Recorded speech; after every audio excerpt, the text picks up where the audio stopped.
Thank you. Now, so basically me and you are definitely now agreeing that Forensic Science Laboratory, the ballistic unit, is also a subscriber. It also subscribes to the concept of science being inefficient, what did I say again? Accurate, you know, those terms that I used at the beginning, and consistent. So basically, you in everything that you do, you rely on what you are able to observe under those very highly technical and technologically advanced microscope that you gentlemen would work on, not so. We should take That's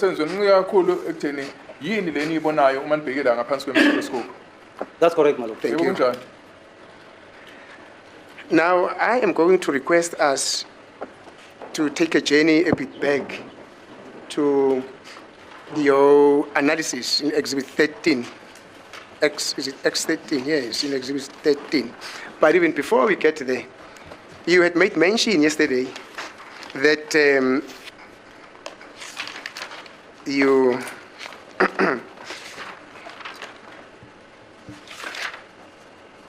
actually, you also confirmed it today from the question by the Honorable Court, that for you to do the analysis on these exhibits that you finished with, you had to fire 8 test bullets. So,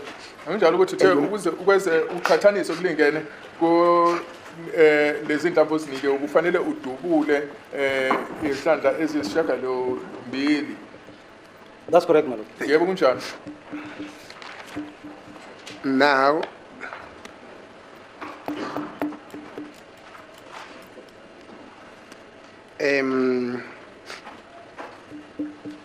just for the sake of completeness, why did you have to fire 8 bullets, 8 test bullets, just to do this examination or comparison, where only 1 sin bullet was found? One of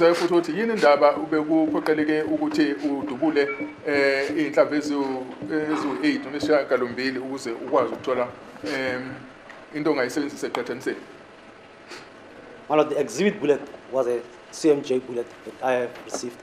And the first 2 tests by Warrant Officer Roelofse were the FMJ bullets. Now, I've been working on the other level for many years. I know how CMJ sometimes don't pick up marks on your firearms. Yes. What I did is, if I can shoot in 2, I might not find, so I should have to shoot additional. So where you can pick up the markings, because the first thing that I was looking at is the barrel of the firearm. It's almost worn out. It's almost worn out because, as I said, there's a slippage, and I could see the slippage on the exhibit. Sorry, Lieutenant Colonel. I'm going to request you, I won't stop you from the explanation that you're preferring, but at least as you try to give it, try to cut it in pieces so that Mr. Ngogo there can assist with the interpretation thereof, you understand? Because if it's going to be too long, you might miss certain things in the process. It's not like I'm cutting your explanation, but explain and giving them an opportunity to convey what you're just saying. Thank you.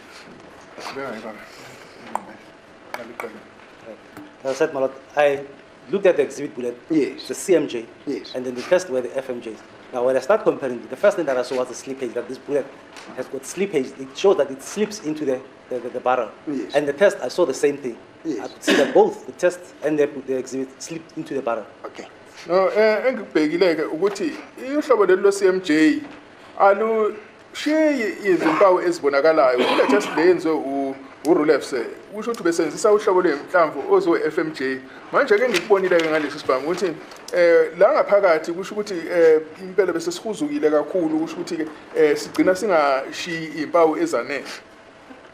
Right. If you look at the CMJs, they are manufactured by different companies. Manje uma ngabheka iCMJ yenziwa yakhiwa ke inkampani eziningi ezehlulekile. The bullet that I had, I did not know which company does it come from. That's why I shot the NGA, the Aston W. Smith and the Cellular and Belloc SNB, and the 2 PMPs that I shot. I wanted to compare them with Warrant Officer Roelofse's test, and then I shot the other 2 CMJs. Ade yabe ngiphoqela ukuthi ngidubule inhlamvu eziningi ezahlukene ukuze ngikwazi ukuqhathanisa nalezi ezihlole uWarrant Officer Roelofse. So what you're saying is the sin bullet, if I were to refer to it like that, you did not know what material was it made of. Is that how I understand you? Mangizwisisa kahle ukuthi ke ubungazi ukuthi uhlobo luni lwenhlamvu noma yakhe ngahlobo luni lwensimbi le nhlamvu le oyiphethe. My lord, I mean the CMJ from the crime scene, the sinker, the bullet, it's CMJ, but I don't know manufacturer of that, and I don't know how strong is it or the other ones that I'm going to shoot. Are they the same strength or the different strengths? That's why I shot salient bullets from different manufacturers, so that I can get maybe from the one with more similar strength that maybe can produce the same markings. Engisho ukuthi ke le nhlamvu engiyitholile uhlobo lwe-CMJ yilo loluphume lapha endaweni yesigameko ukuthi ke bengazi ukuthi lokho engahlobo luni lwensimbi manje bese ngifanele ngidubule kaningi ukuze ngikwazi ukuzama ukugcina ngithole lezi mpawu ebengizama ukuzifuna ezizobonakala kangcono. Now let's go back again. You said in the test, what kind of bullet did you shoot? Manje ke udubule hlobo luni ke lwezinhlamvu musuzokwenza ke lokuvivinya. I shot the NGA. Right. I shot the cellular belt. I shot the We don't get that name. What his name is that? The Cellular Belt. cellular and belt. What? Cellular and belt. Syrio and Bell. Celeron. What? Cellular and belt. May you please spell it out?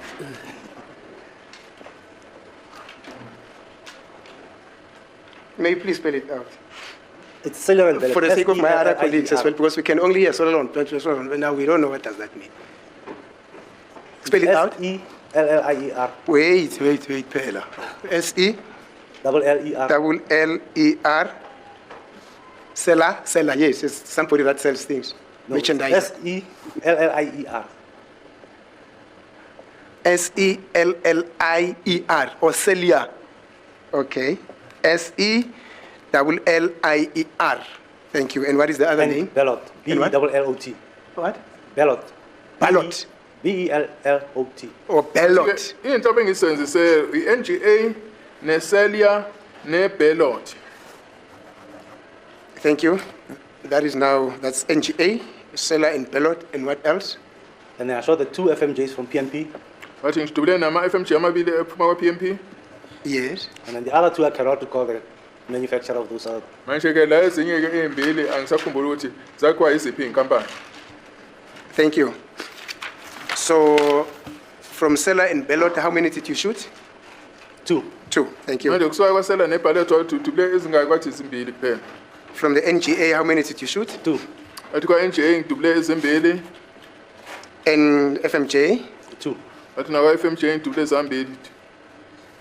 And from those that you no longer remember what kind of bullets were there, how many did you shoot? 2 also. Manje leso ngisakhumbuleki ukuthi hloboni yenhlamvu udubule zangaki kwathi ngidubule ezambili. Thank you.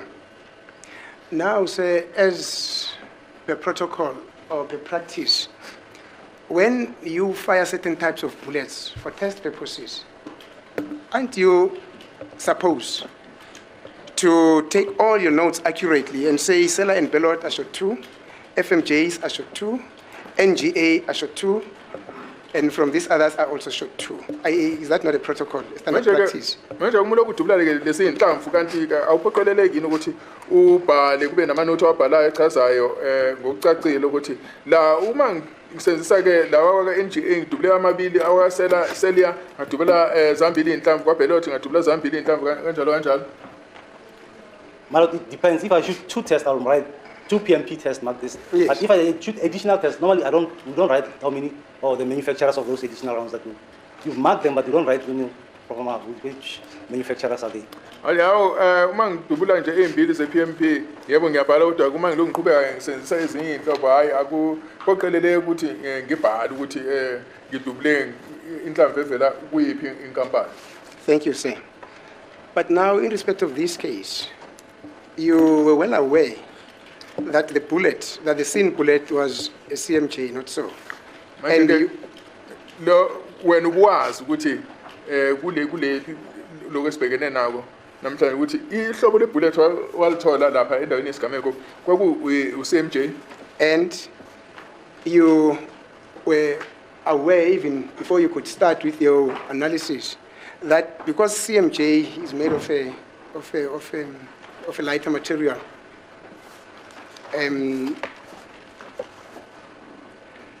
you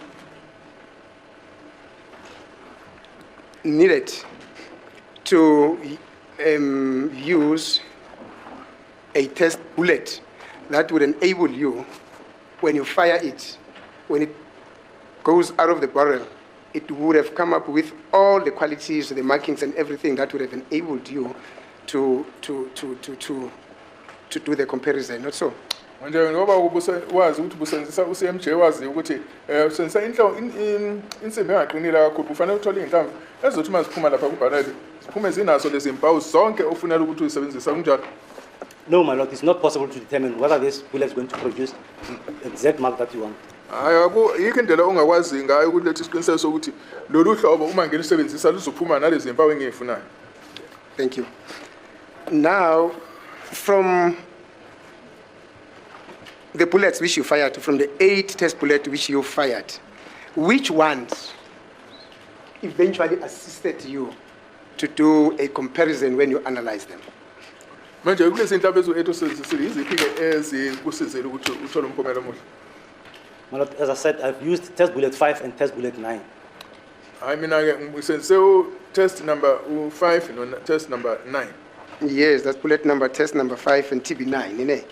Exactly, that is my question. We don't know whether those bullets are the cellular bulk bullet or the FMJs or the NGAs. That's where my question is. Athi ya ulapha umbuzo wami uthi asazi phela ukuthi leyo number 5 no number 9 uhlobo lwe-MGA noma ucellular noma iluphi uhlobo? My lord, they are both CMJ bullets. Okay. Bathi hayi zombili lezi inhlamvu ezohlobo lwe-CMJ.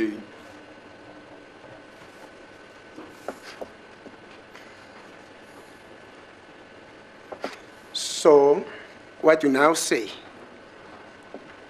is those bullets, this TB5 and TB9, which enabled you to proceed with your comparative analysis with the same bullet, were both of them CMJs. Kusho ukuthi ku-TB5 no TB9 kusho ukuthi ebezokulethela nomphumela obufuna ukubona zezi uhlobo lwe-CMJ. That's correct, they are both CMJs. Yebo, zazi uhlobo lwe-CMJ zombili lezi inhlamvu. Now, you just said that you fired 2 from NGA, you fired 2 from Sela and Belliot, you fired 2 FMJs, you also fired other 2 which you no longer remember what kind of bullets were those, so that makes 8. They were So- also CMJs, but I cannot recall the manufacturer.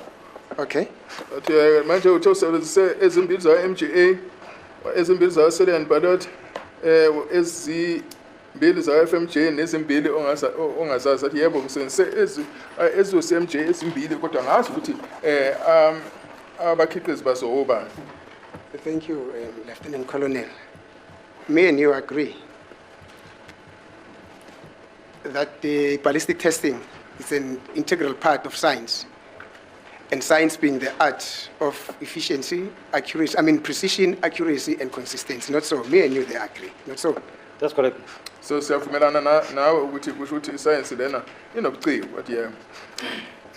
Now, you are a very seasoned expert, sir.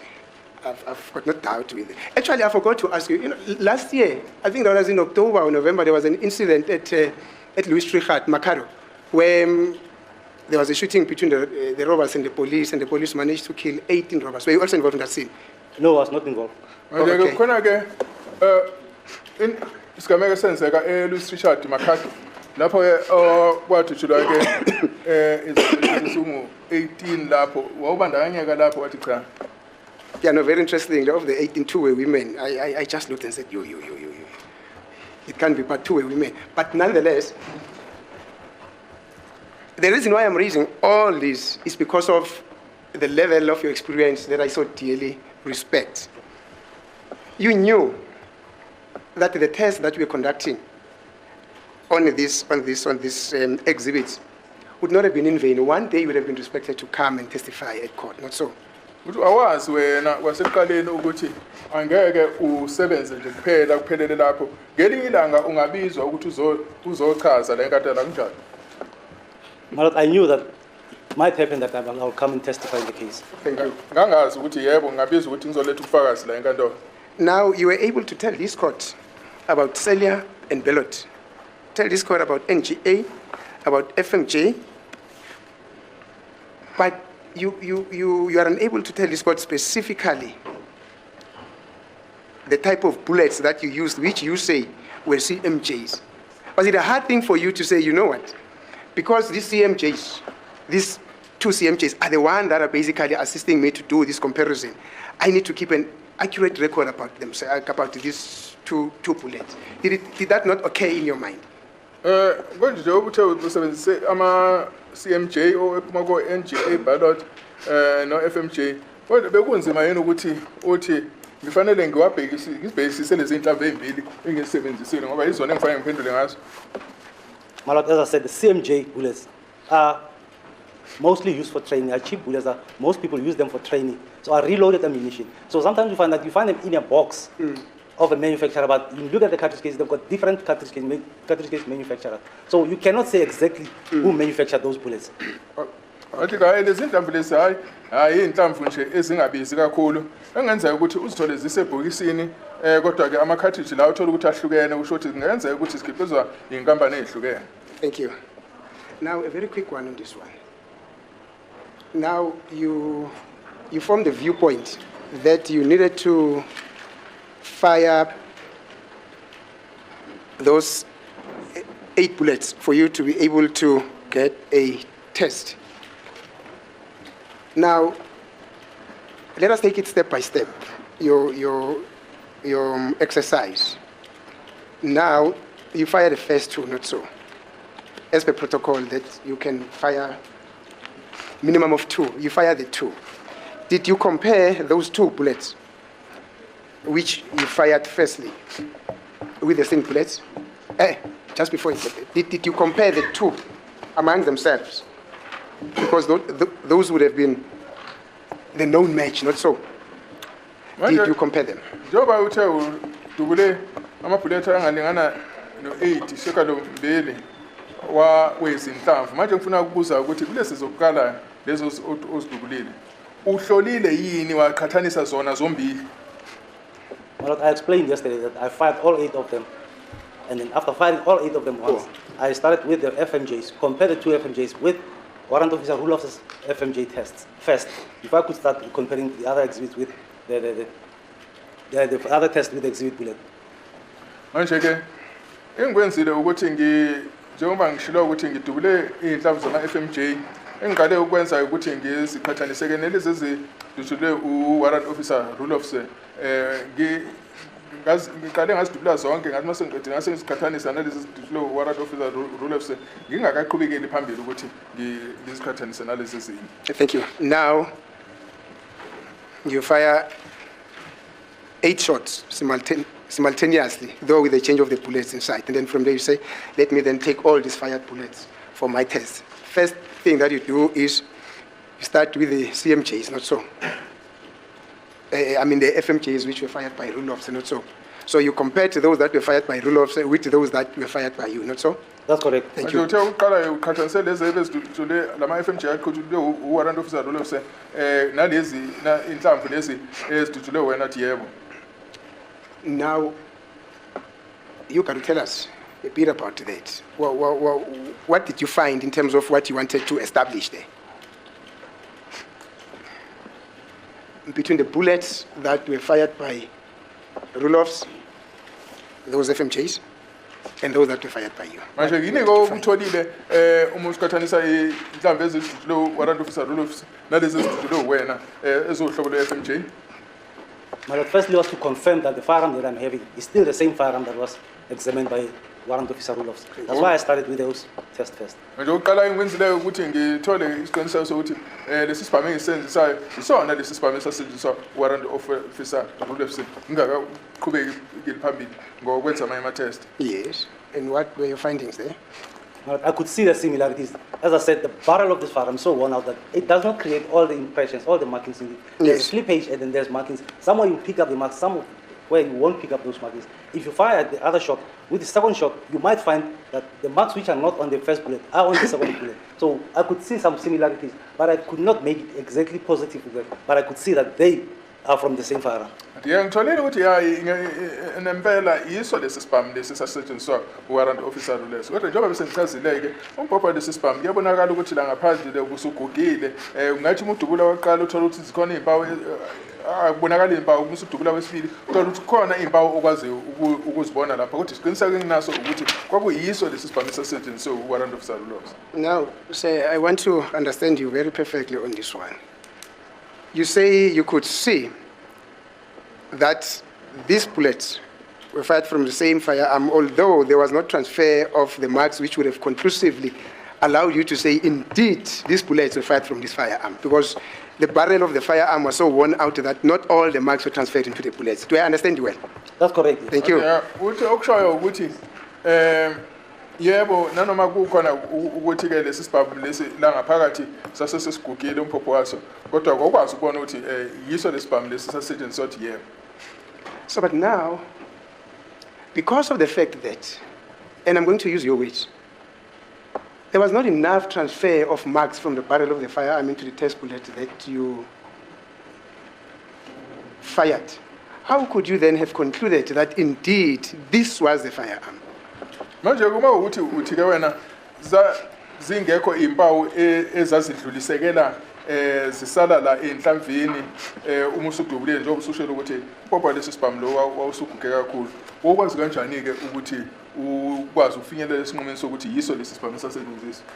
Malo, the marks were transferred to the bullets, but were not transferred exactly the same. Some will find that the marks are here, some of the other one find that the marks that you saw on this bullet are not clear on this one. But when you compare them with another bullet, you can see that these markings that I've seen, that I see here, can match this one. When you go to another groove, on that other groove, you see that these markings on this are consistent with the first test maybe. Let me say you have two tests and an exhibit bullet. Cha okusalayo ukuthi kulesi sibhamu lesi ekwakwenzeka ukuthi uma udubula inhlamvu yokuqala ibikwazi ukushiya impawu ethize udubule esibili zingabi sababikho lezi mpawu kwesinye isikhathi uthola ukuthi kuyafifiyela kuyabonakala ukuthi nazi zikhona lezi mpawu kodwa zibonakali kahle kodwa ukusalayo ukuthi kugcine kubonakalile ukuthi lezi mpawu lezi nanoma zingabonakali kahle kuzo zonke inhlamvu eziphumayo kodwa ke enhlamvini ezahlukene zazivela lezi inhlamvu ukuthi yebo ziphuma esibhamini esona. Thank When you. you look at the exhibit bullet, you can see that groove 1 and groove 2 can match this bullet, but you can't match groove 1 and groove 2 with test bullet number 1. Test bullet number 1, you can match it with group number 3 and group number 5. Athi-ke uma ubheka-ke iy'nhlamvu ubona ukuthi-ke inhlamvu yokuqala ibinazo iy'mpawu ezivelayo kodwa uma usubheka inhlamvu yesibili uthola ukuthi ayinazo iy'mpawu ezifana ncimishi ney'nhlamvu ezitholakala ney'mpawu ezitholakala enhlamvini yokuqala kodwa-ke uthola ukuthi-ke inhlamvu yokuqala-ke iney'mpawu mhlambe-ke ezibonakalayo enhlamvini ephumile yesithathu mhlambe neyesihlanu. Now, me and you have agreed, say, that science is an art of precision, efficiency, and consistency, without which, without these three requirements, then you're out of science. Now you are saying, in one groove you'll find this, in other groove you'll find this, in other groove, you know, your explanation is just muttering. I don't know what to make of that explanation. But above all that muttering, you were able to come to a conclusion that indeed, this test bullet that are fired, they do match the test bullet that were fired by Rulofs, not so? Manje noma kukhona ukwehlukana kwezimpawu ezitholakala enhlamvini ezehlukene kodwa wagcina ukwazela ukuthi ufikelele esinqumeni sokuthi lezi nhlamvu lezi ziyafana nalezi ozithole zidudulwe uRulofs akunjalo? Can you rephrase the question that the test bullets which were fired with Rulofs and the test bullet that I fired, can I match them? Is that the question? Yes.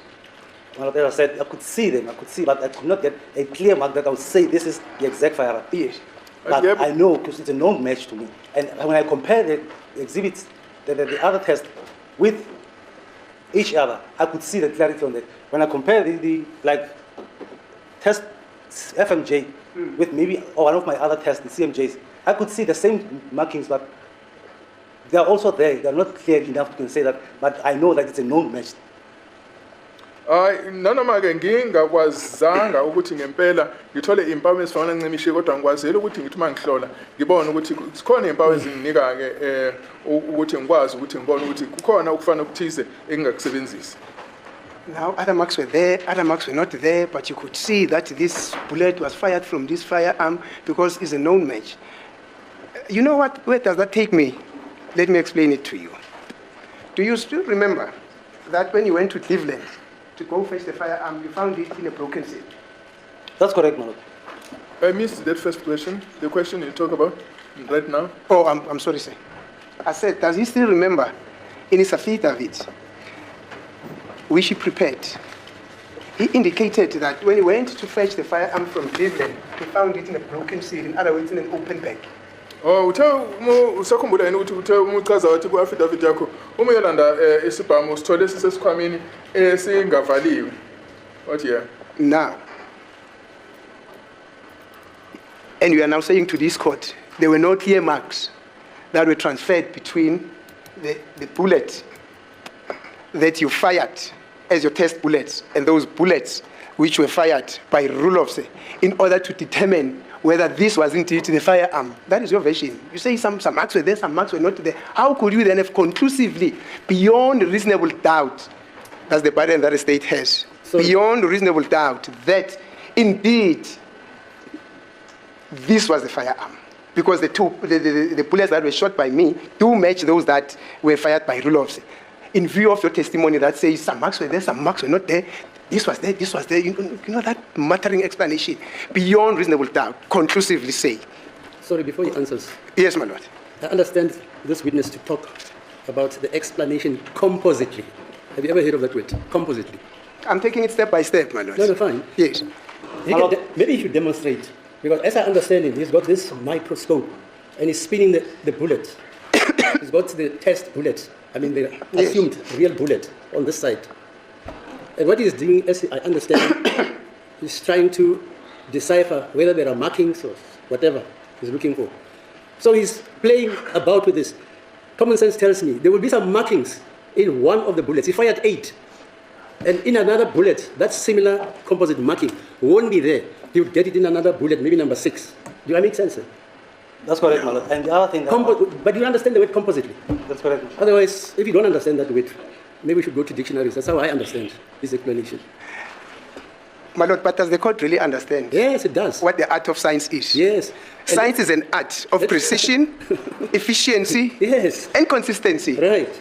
Exactly. Let me tell you who gave that definition. Yes, ma'am. Edmund Lancaster. Yes. Do you know Edmund Lancaster? 1931. No. Ask the expert. I know Albert Einstein, my lord. That I know. No, we're talking firearms. Ask the expert. What time is it? 12 minutes to 1, my lord. Take it, 1931. I would have requested for a break, my lord, just to get water. I think you answered the question. No.